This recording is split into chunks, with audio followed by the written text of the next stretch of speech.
Welcome back to another interesting tutorial about Google Chrome extension. And in this video, I will show you on how to check what is new as far as new release information about Chrome extension is concerned with your Google Chrome browser.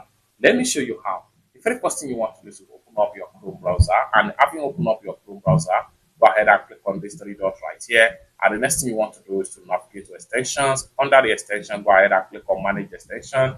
So right here, you have the developer, you have developer extension. Stay up to date right here. What is new with Chrome extension developer documentation? Go ahead and right click on what is new and click on open the new tab. Then come to the new tab right here. Then you have the new update and the release as far as Chrome extension is concerned. So you can scroll down and read as much as possible different updates and articles about Chrome extension in these sections right here. It's that simple. For more useful tutorial, tips and tricks about Chrome browser, consider to subscribe.